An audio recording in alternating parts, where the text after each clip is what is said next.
and Robbo. Streaming across the globe, Ben Norris, Rob McKnight, and David Robinson. Ben, Rob and Robbo. News, reviews, entertainment too. It's the Ben, Rob and Robbo. Ben, Rob and Robbo. Ben, Rob and Robbo Show. Welcome to the Ben, Rob and Robbo Show. Here's Rob McKnight. Hello and welcome to the Ben, Rob and Robbo Show. There is plenty to discuss today. It's a big day and as far as coronavirus developments are concerned. So we want to bring you up to speed with the very latest developments before we bring in the boys. So before we get into our hot button issues and catch up with Ben and Robbo, let's bring you up to speed with the latest developments on the COVID-19 front. And we begin in Queensland, where there have been no new cases overnight, but 3 men have been accused of lying on their declaration form. The men from Logan are now in quarantine, and one is apparently showing signs of coronavirus. It's put the people of Logan at further risk after the Melbourne-Logan cluster that was revealed last week. Here's the Police Commissioner talking about the situation this morning. It's really, really disappointing that given where Victoria is at the moment, and we all know what's happening there, that people in our community are still telling lies and deliberately trying to mislead the system so they can get back into our state. The fact that they have been in Victoria is something of grave concern to all of our community. What we really need people to do is to disclose that. The worst that can happen is they have to go into quarantine for 14 days. They don't get in prison, they don't get fined with anything. But what they're doing by telling lies deliberately is having themselves charged with criminal offences and now having to front court down the track and then answer for their actions in a court of law. That, to me, seems to be very unacceptable behaviour. And there's been an update on the consular official who was tested positive to COVID-19 but was allowed to travel. Anastasia Palaszczuk wants to close the consular exemption loophole that allows people with a diplomatic passport being granted a blanket exception. Meanwhile, in South Australia, 2 new cases have been recorded overnight. Authorities have described the new cluster as really concerning. New restrictions will come into force from midnight tonight, which will include limiting home gatherings to 10 people, and that's down from 50. Patrons can only drink alcohol in licensed premises while seated. Moving forward, and authorities are investigating reducing density in bars to only 1 patron per 2 square metres, and AFL crowds are to be slashed by half, reducing the number to 10,000 fans. In New South Wales, there have been 12 new cases overnight, bringing the state's total to 3,620. 2 schools have been closed after students tested positive. Opposition leader Jody Mackay has called for all travellers from Melbourne to be forced into quarantine for 14 days. Currently, people are asked to self-isolate but are still allowed to catch taxis and Ubers. Now to the big one. Melbourne, there have been 439 new cases overnight and 11 deaths. Those who have passed ranged in age from their 70s to one person over 100. 800 people meant to be self-isolating at home couldn't be found when ADF personnel door-knocked their house. More than 6,000 spot checks have been carried out over the past 24 hours and 161 fines have been issued for breaches of restrictions. The Police Commissioner has called out to the Tims and Karens of the world and warned them their bad behaviour will no longer be tolerated. Fines will be issued and arrests made. He went on to detail an incident which took place last night. Last night, a 26-year-old policewoman was on patrol with another partner down in the Frankston area near the Bayside Shopping Centre. During that time, they approached a 38-year-old woman who wasn't wearing a mask. After a confrontation and being assaulted by that woman, those police officers went to ground and there was a scuffle. And during that scuffle, this 38-year-old woman smashed the head of the policewoman several times into a concrete area on the ground. That behaviour is just totally unacceptable. That's someone who thinks they're above the law, they're not wearing a mask, they're approached and they're asked their reason why not, and then to react like that is just completely over the top. It's this type of irresponsible behaviour that we're going to address. That woman was taken back to the police station. She was charged with significant offences and bailed due to no criminal history. But nonetheless, it just goes to show how these things escalate from non-adherence to the smallest things. And as you can see by our countdown clock as we go to air live at 1 o'clock on this Tuesday, there are 40 days, 4 hours and 55 minutes until the Stage 4 restrictions are brought to an end. Unless, of course, we end up going to Stage 5 in Melbourne if people don't do the right thing, and they currently are not doing the right thing. But you know what? And speaking of anti-maskers, I want to take a moment to show how the US news networks are covering this very serious issue on the mask debate. And as you know, Americans do pronounce things a little different to us. This morning, as COVID cases mount across the country, the mask debate is intensifying. People are very passionate on both sides of the great mask debate. The partisan mask debate is heating up. Mask debate's growing. The president is trying to have us cover the mask debate. CVS, Target, and Walgreens are getting in on the mask debate. The mask debate now taking center stage at local restaurants. Are they not hearing themselves? There's new video of a raging mask debate. The mask debate in Georgia is getting ugly. The great mask debate in West Virginia might soon be coming to an end. This mask debate is far from over. How many mask debates have you gotten into? Love to hear. Stop saying mask debate. Let's take it to a whole other level. David Zubik Just please. Action News 4. He found himself in the middle of a mask debate. And we'll dive deeper into this pet store mask debate. We've all been So there. we're going to begin with this thing we're calling the great mask debate. Ben and Robbo, I thought that was the perfect point to bring you guys in. It's interesting to see that Americans don't pronounce the K in mask. The mask debate, they say masturbate. So I don't know. They just appeal to my sense of humour. No, I love it. I just can't understand that maybe once or twice you'd say it, and then surely when you watch something back or hear someone else say it, you go, we really need to kind of pronunciate and enunciate those words properly. But I'm all for the great masturbate. Yes, Ben, welcome to your Ben, Rob and Robbo Show, Benjamin. And I just thought we needed a laugh with so much bad news. I just thought I've delivered like 6 minutes worth of bad news there as we went around the grounds for coronavirus. I just felt we needed a bit of a laugh, didn't we? Oh, absolutely. I mean, I was late to the show because I was masturbating, so...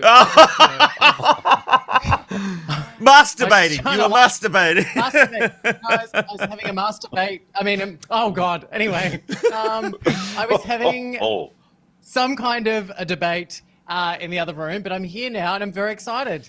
Yeah, look, to swivel back to serious because we're about to do our hot button topics.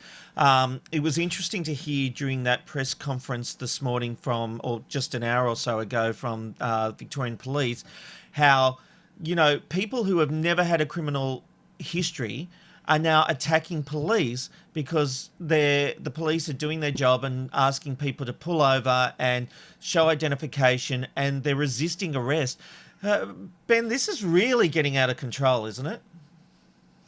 Absolutely. I mean, there was just a couple of days ago, I was reading on a couple of forums about, you know, rioting and what's going to happen in Victoria after stage 4 gets put into place. And in this forum, I was kind of taken aback because there was a prediction about really bad behaviour from people who may not have ever committed crimes before, because people in Victoria obviously are being put into really dire situations and the mental effect that it would be having on people. Now, I think this is a really good opportunity for them to really highlight how bad that situation was and probably make an example out of her, because this could just be the start of something. I mean, I can already tell you from just even my own standpoint that I've noticed people in Victoria only over the last 24 hours taking a really significant change when it came to their sort of emotional and, you know, the ability to rationalize things. Like it's What do you mean by that, mate? Escalating. Well, you know, from what I've been able to see in the supermarkets, I've noticed people getting a little bit more aggressive. The general mood, you know, just out and about, has been really quite strange as well. And I can honestly tell you from my own point of view, I've all of a sudden just felt like this weight had been put on top of me, and my coping mechanisms are a little bit delayed. Like I'm not as quick to be able to cope. So if that's what's happening to me, then I can imagine, you know, people in situations that are much worse off than I am feeling, you know, in a really bad place. Yeah. Robbo, does it show that our society is really just hanging by a thread? We think we're civilised, but, you know, as soon as there's a few less toilet rolls in the supermarket, we sort of become animals. Well, I think it comes down to communication, Rob. I think that for the whole time that we've been dealing with this pandemic and the lockdowns and everything from federal to state to local government, the messaging has always been very muddled and very muddy, and everyone's very confused.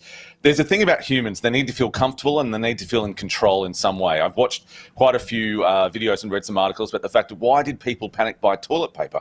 Now, they can't they can't control other things, especially now, but that was one thing that they could control. And when you think about it, toilet paper is a very personal issue. Now, you can go for a couple of days without some perfume, or a couple of days without some wine or whatever, but when Really, you think about Robert? it, toilet paper is one of those things that you just can't, and you want to control that. So I don't know that society's hanging by a thread. I don't think that. There's always going to be some bad apples in the bunch. But if you look overall, the friends I've spoken to in Melbourne are saying, people are wearing the mask on the whole.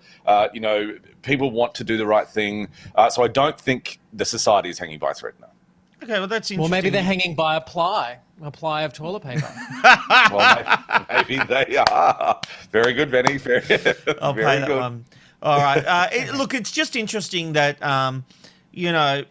people live in war zones and don't have food, but at the moment people are asked to stay inside, they just go cray-cray. And, it's just a very interesting psychological thing. But I do worry about the mental health of a lot of people, Ben, as you quite rightly say.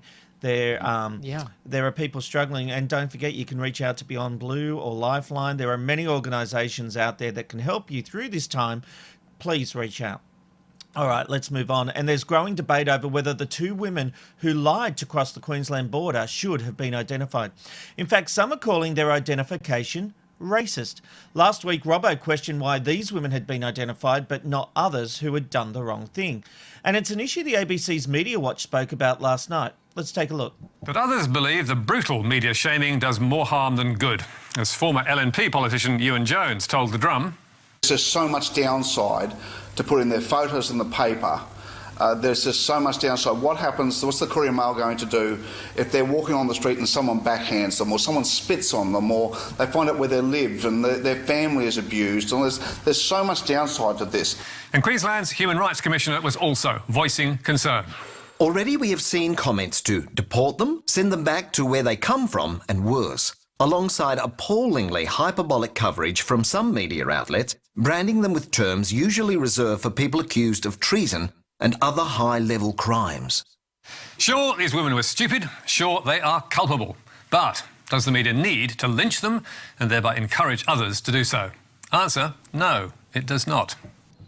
Robbo, the program pointed out there's been a lot of racism thrown at these young girls. Do you think the reporting of this case is racist?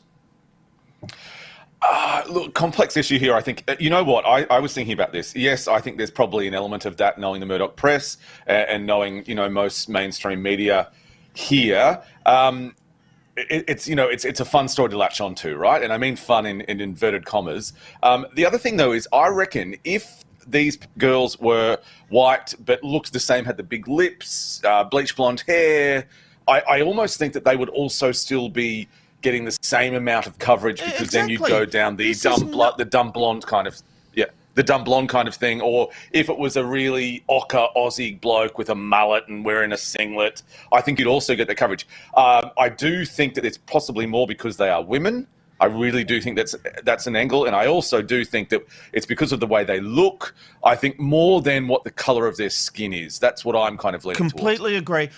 Look, there's no doubt there's been a racist backlash to them from members of the public, talking on social media. So I fully accept that. But to suggest that the commentary from people in the media was basing this on racism is so beyond the pale to me. A friend of mine pointed out to me that I appeared racist when I talked about these ladies the other week because I said they look like the type that would do it. That wasn't based on race. That was based on their attitude and the way they came across in those photos with the Botox lips, and they just looked like they didn't give a care in the world about anyone else. And I would make that I would summarize that based on if it was a white woman. I didn't even care about the race. I was looking at those women thinking, yes, you do absolutely think you're above. And I actually said, you think Daddy's just going to pay for this? I don't even know if they're rich or poor, but they've tried to certainly look like they're rich with the lips and everything like that, and Insta famous, and they just look like arrogant schmucks, and they lied on their declaration. But I agree with all of what you've just said, but I also want to go back as well as let's play even Stevens across all of this. So let's name the security guard who had sex with the people. Let's name those guys that went across. Especially let's name the rich couple in Melbourne that went to Aspen and then ignored everything. Yep. The Age certainly didn't name them. So we either do it for all or do it for no. You know what? Sometimes these decisions are made because a paper will look at it and go, well, they've got money. They are a potential to sue us. Yeah. Whereas papers and media will often pick on those in poorer suburbs because the chances of them or the risk of them suing is very low because a defamation action is very expensive and you need about $100,000 for any kind of defamation case. So the newspapers know this. So obviously the people that they were looking at naming, they didn't because of their financial circumstances. And when we hear about wanting to change the defamation laws, it blows my mind. I'm on the right. I will fight for everyone. You don't have the right to just criticise people for the sake of it. You want to do it, you better be able to prove it. And it should be easier for people to sue for defamation, not harder. But anyway, Ben, what I want to say is that I absolutely agree with Robbo. Everyone who does the wrong thing should be named and shamed and given a $40,000 fine. Let's not just make this a $4,000 fine. If you lie on a declaration form, which is an oath, $40,000. That will make people think twice and have it be, if you lie on this form, you will be fined $40,000. Then let's see if people continue to flout the law. Yeah, but I mean, we all work in the media, so we know how this works. When it comes to reporting a story, it's very quick that they go, oh, it's a mother out of wedlock. Oh, she's coloured. Oh, she's poor. Oh, this is a great story. I mean, we've watched that happen, surely. I mean, I'm not speaking out of school when I say that I've heard that happen in newsrooms. I mean, when it comes to sensationalizing a story, it's very easy to do in this particular circumstance, which I no doubt is one of the reasons why this story took off. But you can't necessarily always blame the media. I mean, the reason why this is water cooler talk is because it's easy to add all of those extensions that, Rob, you just added on. You're like, oh, daddy's going to pay, or the lips and all of this sort of stuff. Like, it's an easy story for people to stand around in the water cooler and have a few comments on, and more so than if it probably was a white person. But can I ask you, Ben, we're talking about giving like fair, even Stevens kind of coverage. You're in Melbourne, all of you are doing it really tough down there. Would you like to see, though, because these girls have yet to... they've tested positive, that they've yet to create a massive cluster and all that, and, God willing that they won't do that. But the hotel situation, the security guards, the way that was handled, they did create what you are now in, or they were part of the creation. Do you want to see them named and shamed? Because if they were, you get something back from the fact of everything that you have to give up now for the next 6 weeks? Yeah, I don't know whether or not I want to say that just because I feel like we need to make things even. Like, I think... it is actually really good that we haven't named and shamed those security guards for doing that. I mean, I don't want to take away from the fact that they were guilty, but I mean, I think that, they would be in grave danger had that information had come out. Like, if people knew those people, it's just putting people in harm's way. I mean, I know that they're guilty. But these girls are now in harm's way, though. That's all. They're now.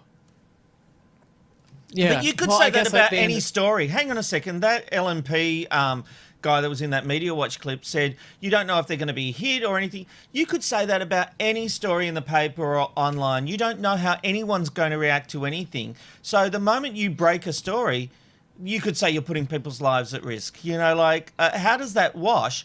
You'd never print news again.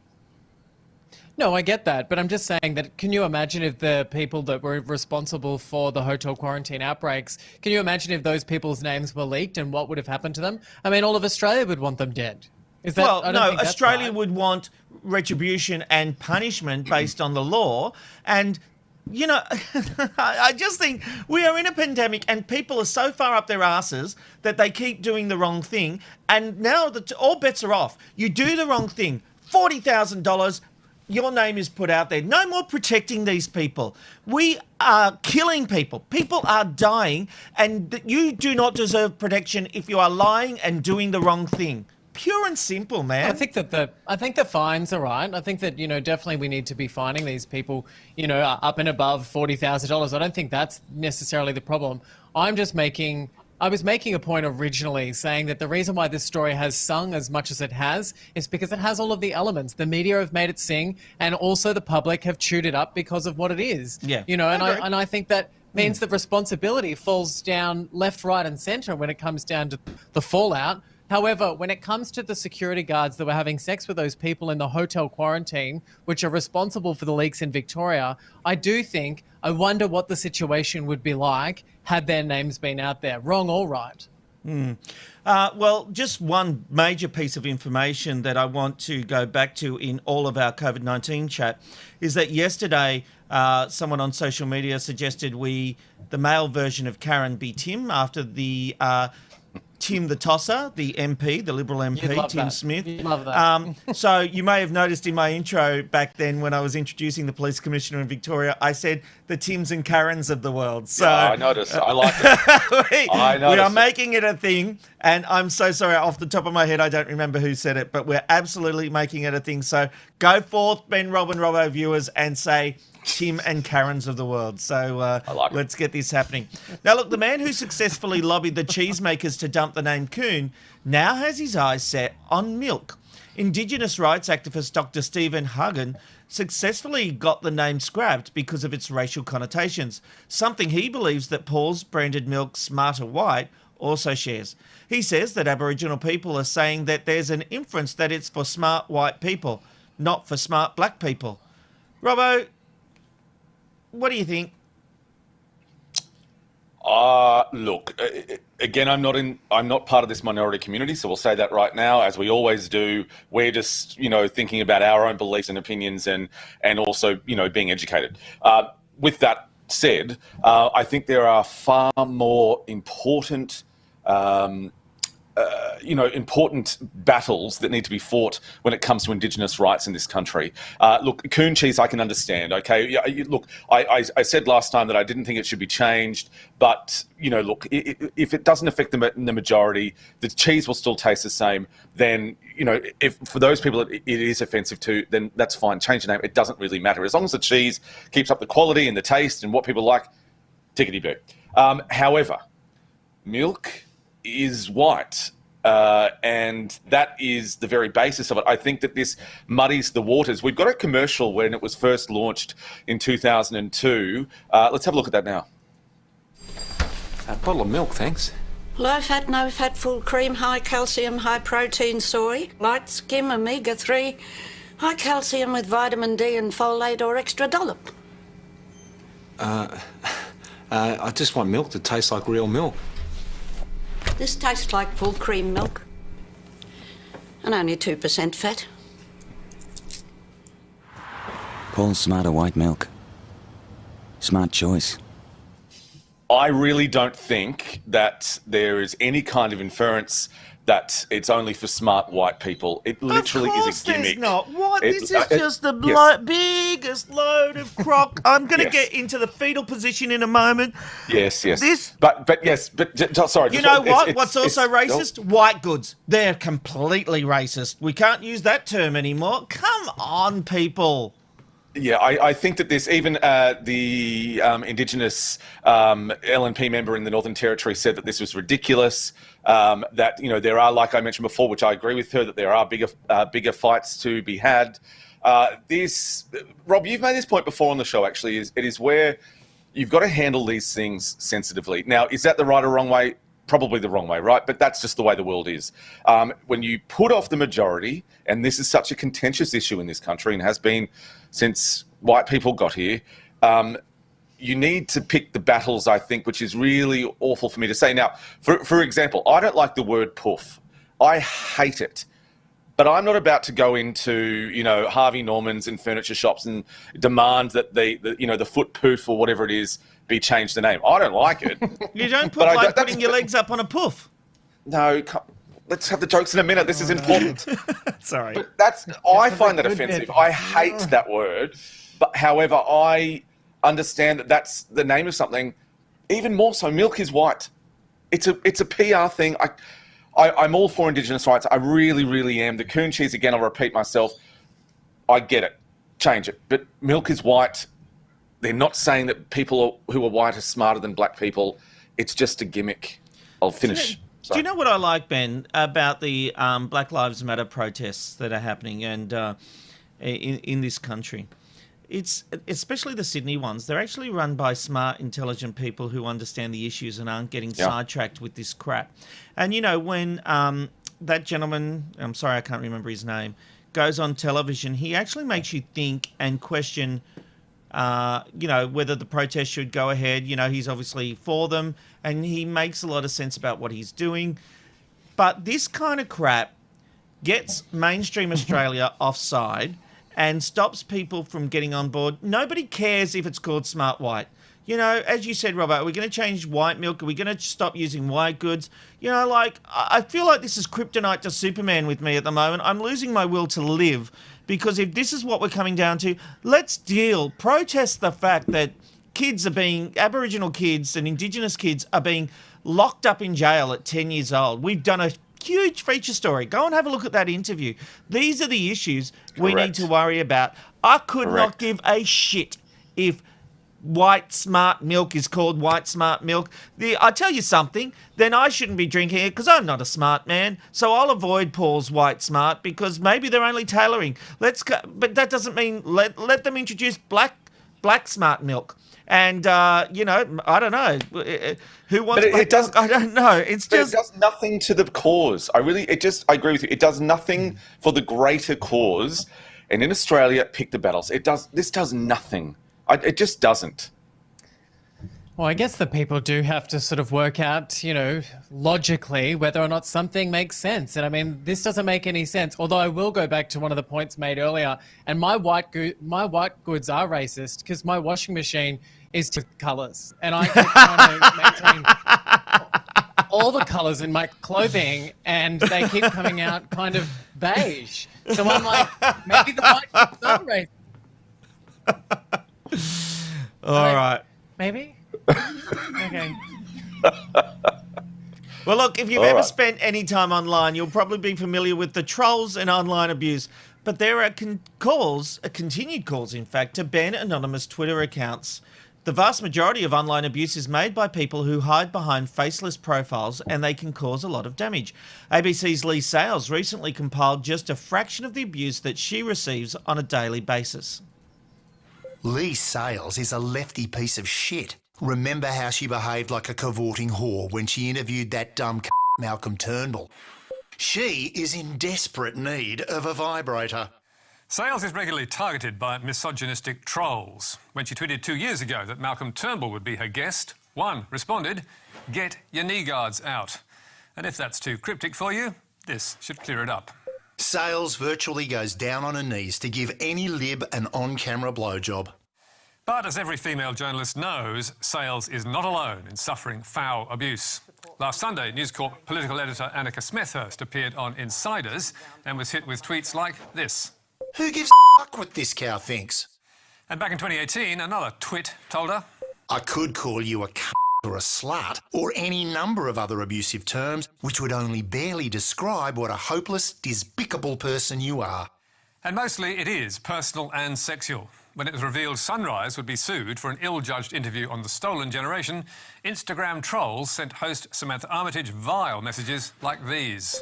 Racist piece of shit, dirty white fat slut. Go lose some weight, you tubby dog. You fat slob. You're actually disgusting. You deserve to die, Samantha. And I hope you do end up killing yourself before your foul, disgusting, uneducated mouth gets shut permanently forever. Wow.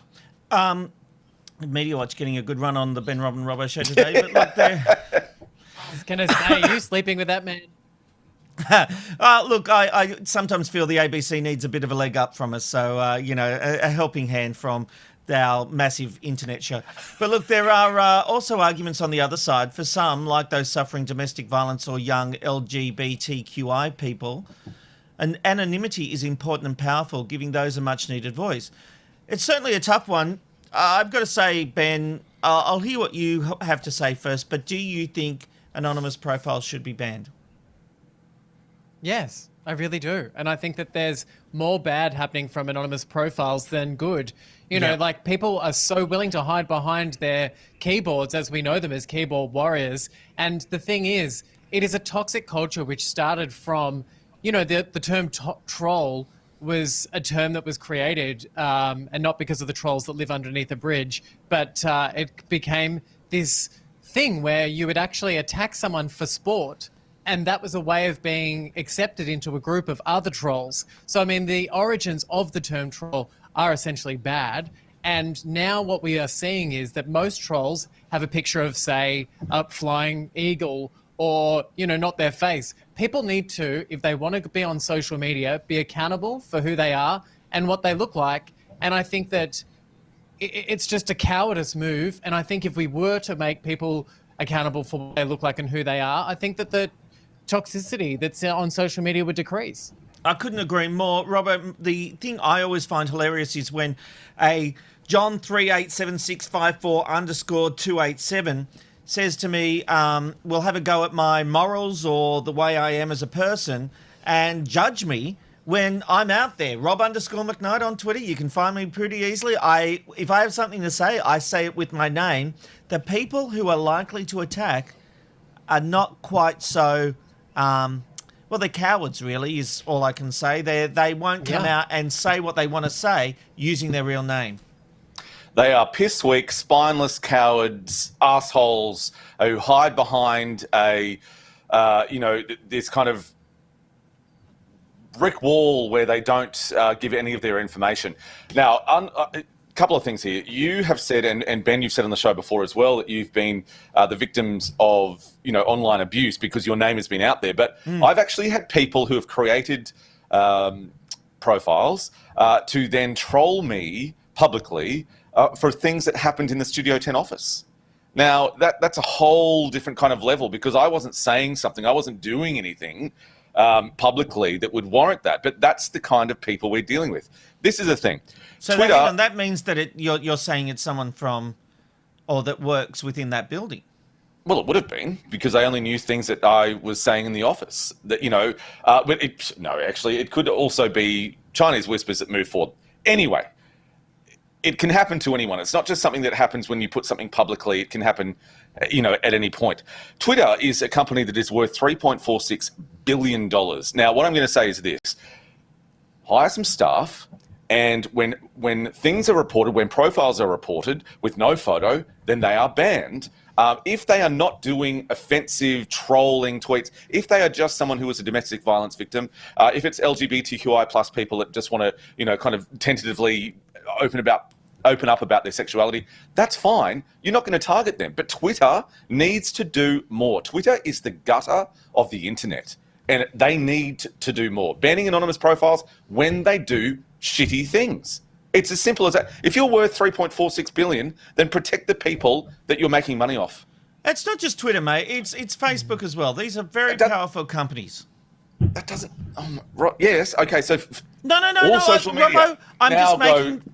Robbo, don't get upset. I'm on your side. I'm just saying, let's bring all these social media companies that are making a lot of money. They have to take responsibility and be responsible citizens. There is way too much negativity and hurt going on this social space.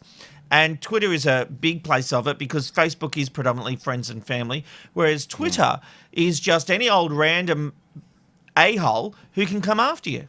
So I take your point entirely. Look, I think at the end of the day, what you're going to see is that bad behaviour can happen on all of these platforms. And whilst we move into the digital age further and further of people using these on a day-to-day basis and, they're not going away anytime soon, I think all of these platforms need to be looked at. I mean, I can tell you that just recently I've had a really horrific situation on Facebook with somebody who's come after me with their name and their face. Like, who's going to police that? So what I'm trying to make a point of is that across all of these digital platforms, there needs to be some kind of policing and control so that we can protect people's safety. Yeah, look, absolutely. I'll ring the bell, although I think... Oh, no, here it is. We're all on the same page. I thought my daughter had stolen the bell.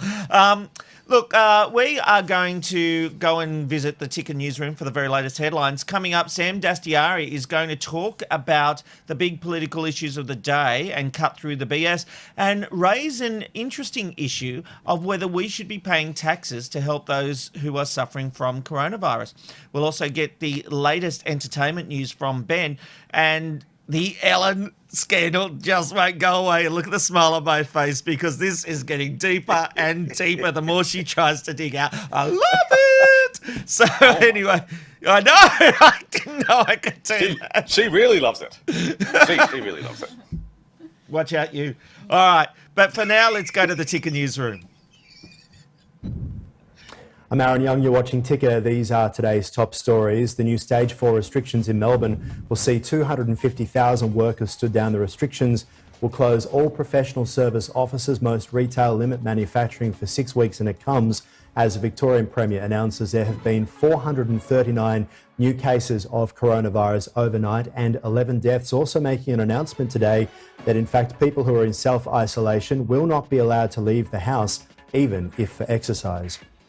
New South Wales residents showing COVID-19 symptoms are sometimes waiting more than 3 days to self-isolate, according to new data from New South Wales Health, raising concerns among health officials at community attitudes to relax, which could lead to another spike. Donald Trump is ordering TikTok to sell its US arm by mid-September or close completely. Microsoft very interested in the US operations. It follows threats from the Commander-in-Chief to ban TikTok completely in the US. Here in Australia, some good news for startups. One of Australia's largest venture firms raising $500 million to invest. Blackbird Ventures, most notably known for being one of the first backers of graphic design startup Canva. And if you're waiting for a 5G phone to arrive from Apple, maybe take a look at Google unveiling its first 5G device. Available later on in the year, they've also lowered the price of non-5G devices. Have a look at the weather map for the remainder of today. Melbourne sunny and 11 degrees, double that in Sydney and sunshine too. Brisbane 24 degrees, Perth 17 and some cloud around for Adelaide. Take a look at the markets now. The ASX shot up straight at the open, over 2% and over 6,000 points. Obviously liking what it sees, waiting for the Reserve Bank numbers to come through at 2:30. Will they stay at 0.025% or drop it perhaps down to 1? That would be an interesting point. Have a look what happened in the US. That's the Dow, which also shot up there under 1%, but the real story was the Nasdaq. All this great tech stock news, meaning numbers soaring, and it hit a record high close. I'm Aaron Young. This is Ticker. Thank you, Aaron. Looking forward to seeing you tomorrow. Thank you, sir. Well, the economic impact of the Stage 4 lockdown in Melbourne is undeniable, but exactly how much that will be is yet to be determined. The previous estimation of $3.3 billion is outdated, and with Victoria making up a quarter of the national economy, the blow is expected to be huge. Sam Dastyari is here with us to cut through the political spin and chat to us more about this. Hello, Sam. Good to see you, sir. Great to be here. Great to be here. Sam, the messaging from Prime Minister Scott Morrison is that we're all in this together. So that raises a question. Should the rest of Australia pitch in and pay a new tax to help Victorian workers during this time? Yeah, look, we say we're all in it together. The fact is that we're not. Victoria's obviously been harder hit than everywhere else in the country. And putting aside all the kind of ridiculous kind of, at times, at the start, a bit more jovial banter about, oh, look at Victoria, they've stuffed up, everyone else is doing better. Look, I think there's a real issue here because you saw the announcement yesterday, 250,000 more people having to step down, and there's going to be longer-term economic consequences. Look, what I said, and I've been saying today, and I've been saying for a few days now, is that there is a solution. It's not pretty, it's not pleasant. You put a 1% levy on the entire country. So the next year, there'll be a 1% levy for the virus that will only go to Victoria. That's in addition to all the other economic expenditure. But we've done things like this when it's come to floods. We've done things like this when it's come to natural disasters. When one part of the country is worse hit than others, if we're genuinely all in it together, we're going to have to foot the bill. But Sam, I want to ask you a quick question here. This always gets me really riled up, and that is massive corporations. We can't seem to work this out, and I don't know why.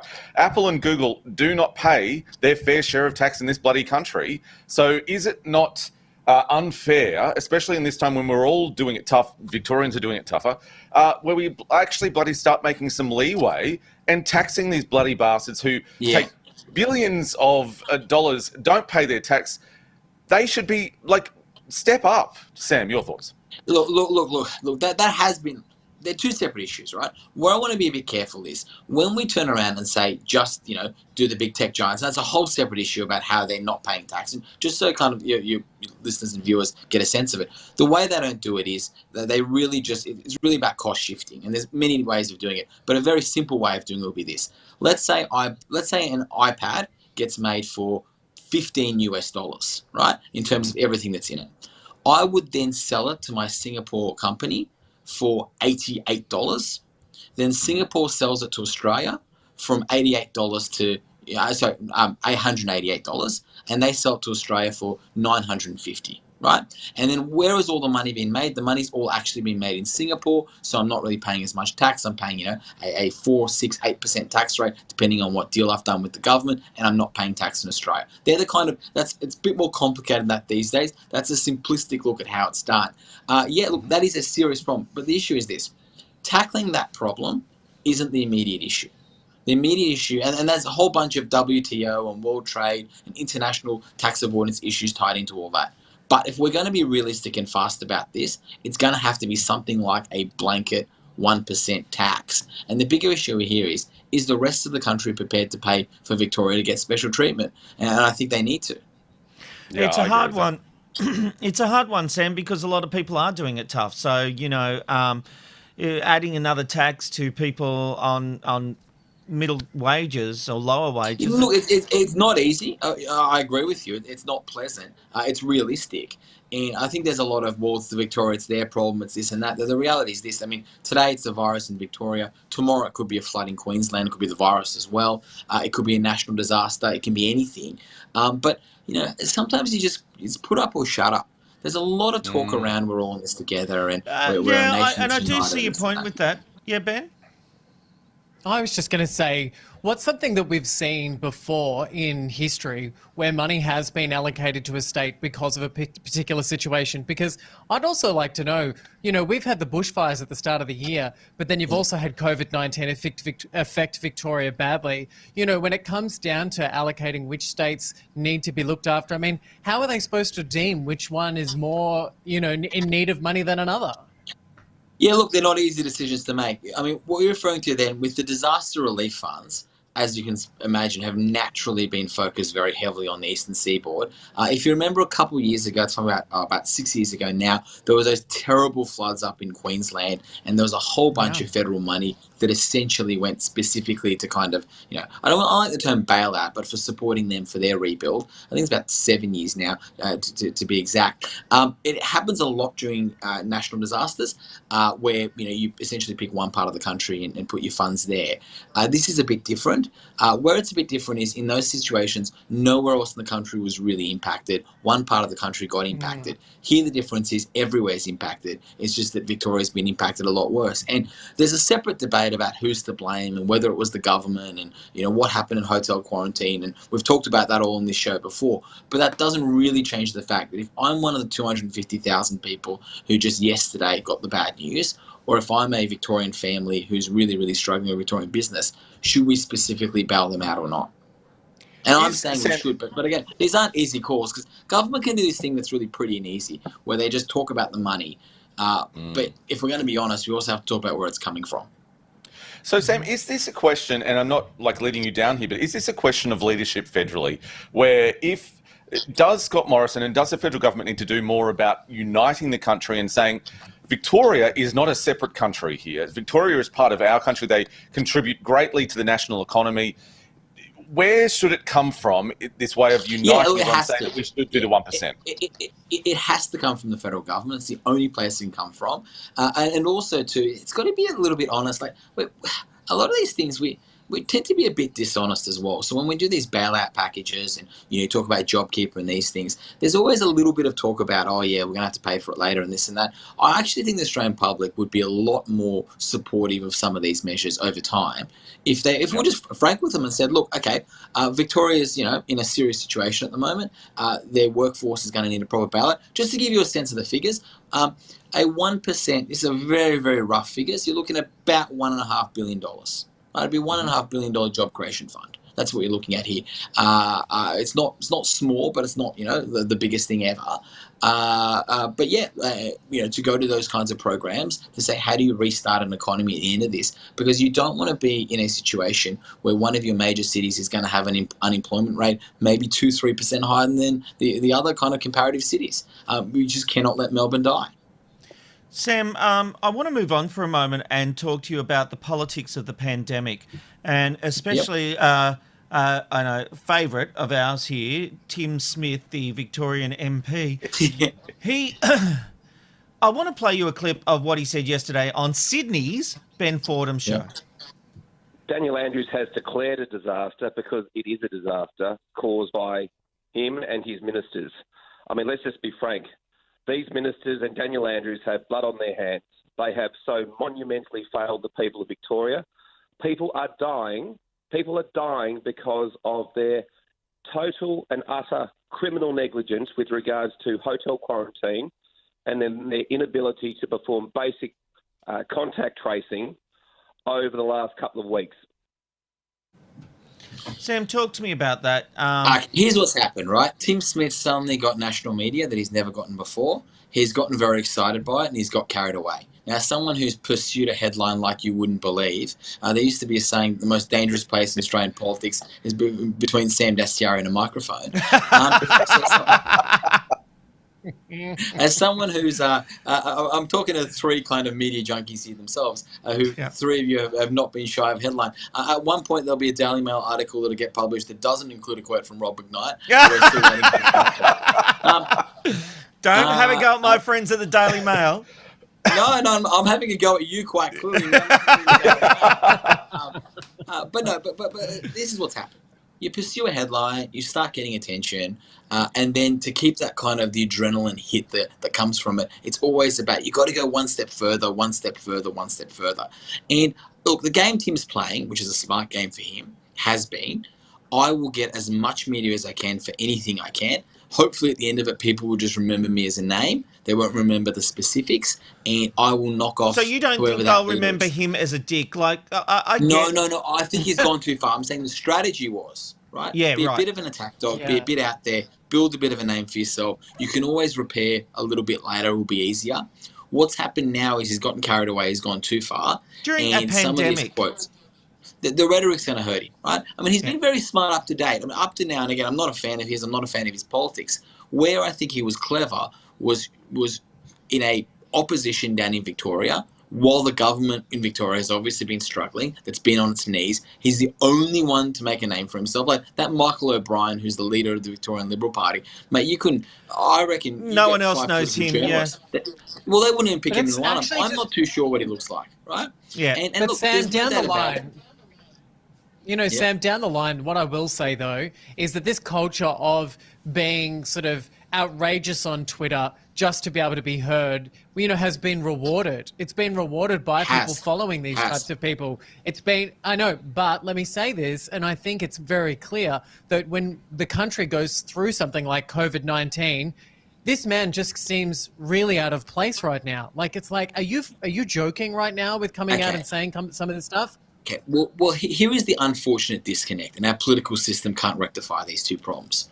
The one is to become leader, you need your base, and to become Prime Minister or Premier, you need the public. They're actually two very separate constituencies. Yep. So the more outrageous you are, the more angry you are, the more pissed off you are, the more incendiary things you say on Twitter or whatever, your base will respond to that. They'll defend you. They'll fight for you. And so something like the Liberal Party base, anything he says about Dan Andrews, I think would probably be getting... I bet after he said that, he would have got all these text messages from senior people within his party saying, who despise Dan Andrews. would have kind of said all these things kind of back to him. I suspect he would have got all that. The problem, and you're completely right about this, Ben, and this is this political culture that got created. But for me to win support within my political party, I can be as left-wing as possible, tax and spend, all the kind of things the Conservatives are going to say, accuse them of everything. But where you're right is there is definitely a disconnect between that and the actual public.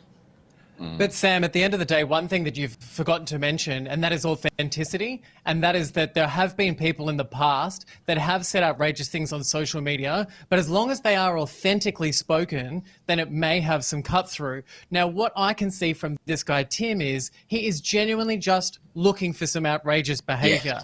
And forgive me for saying, you know, because you're a politician, but also a reality TV star, you'll understand this. But in reality TV shows, you need to be able to get the support of the people inside the show as well as the people on the outside. That's what it is. And how do you walk a fine line? This is why you won your reality TV show, and I was one of the first people out of the jungle. I agree.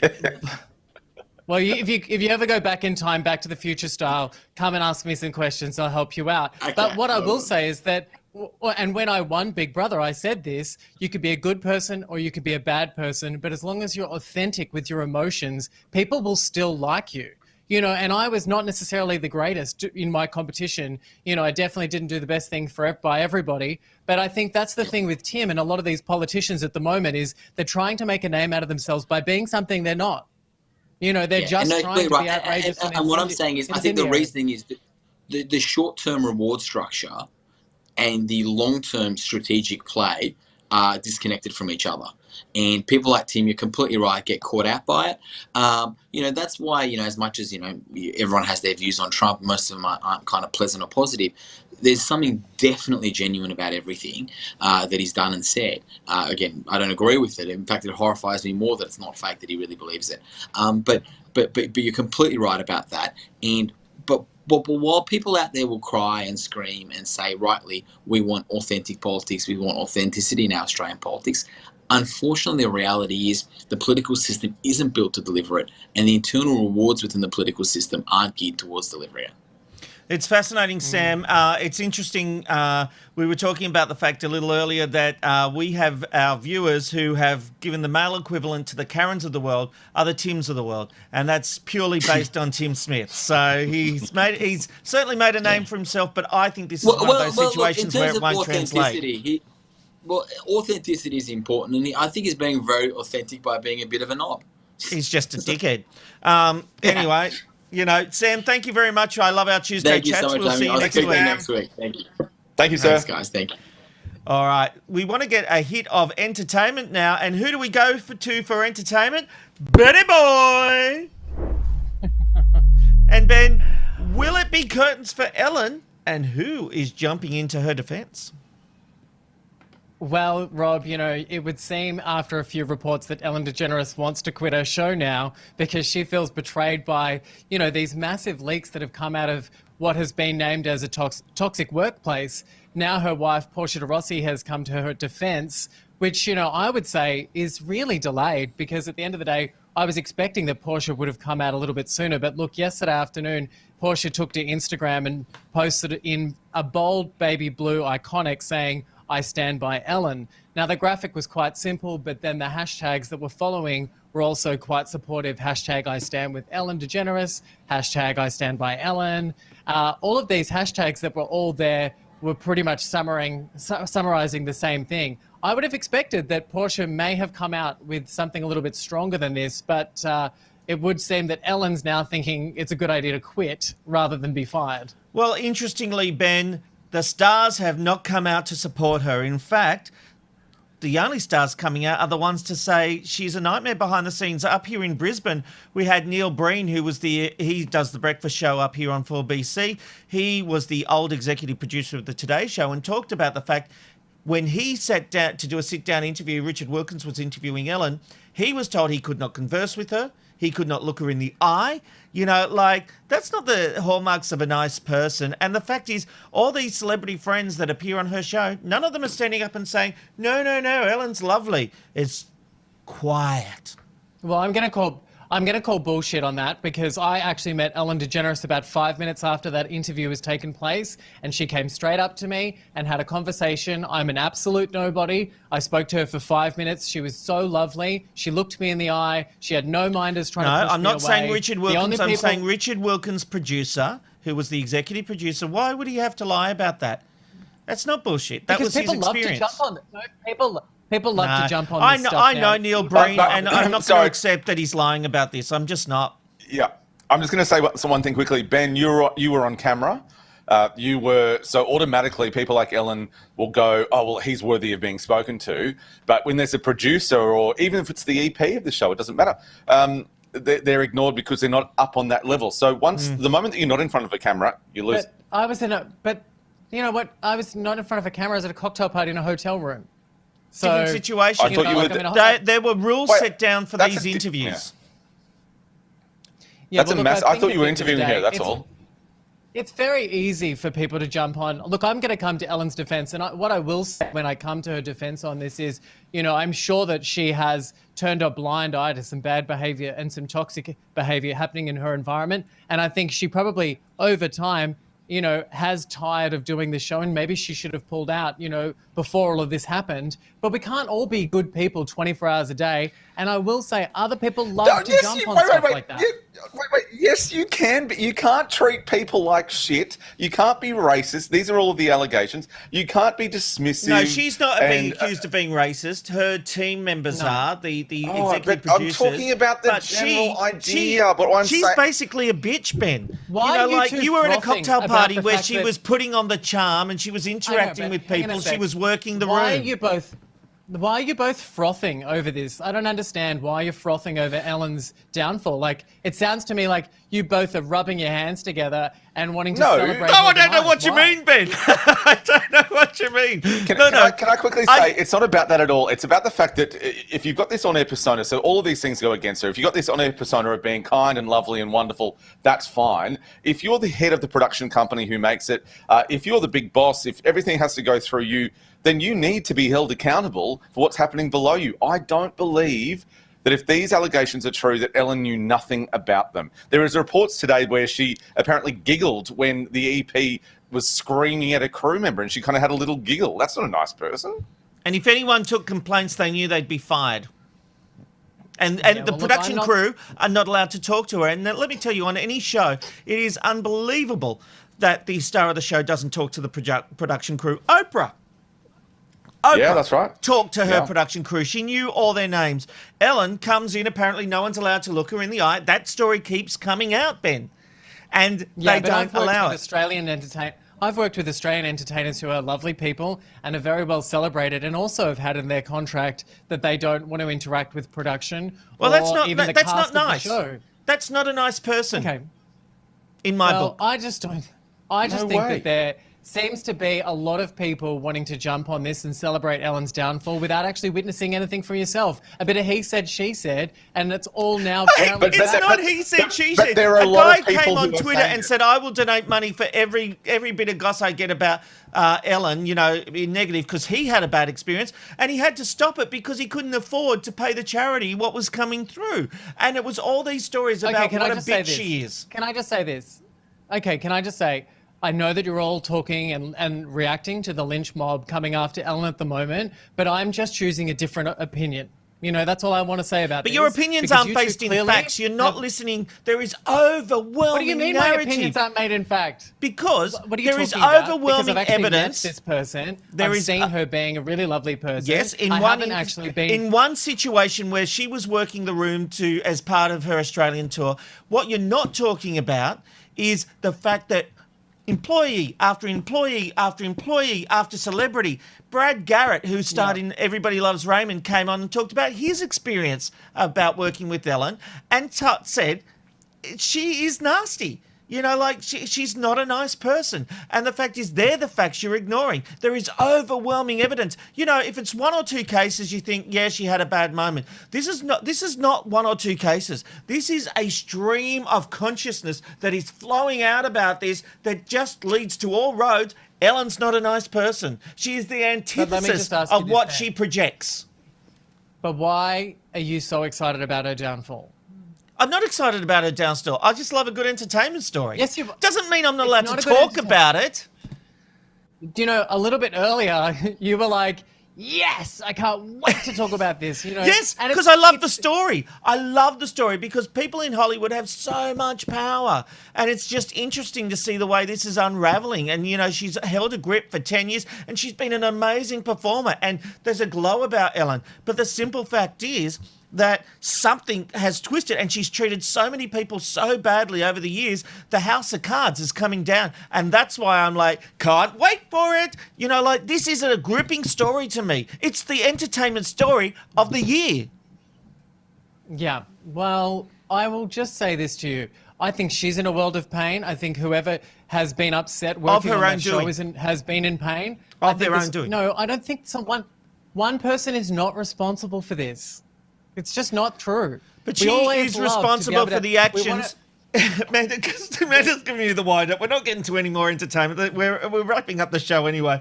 But Ben, she is responsible for her actions and the culture she cultivated within her show. I'm really sorry we didn't get to feedback today. I am really sorry we didn't get to hear it as well, because I'm sure lots of people will understand where I'm coming from, and that is that I am not the judge and jury. I don't have all the facts with Ellen. I believe a lot of people have been hurt in the process of this, but I will not create her into one standing villain.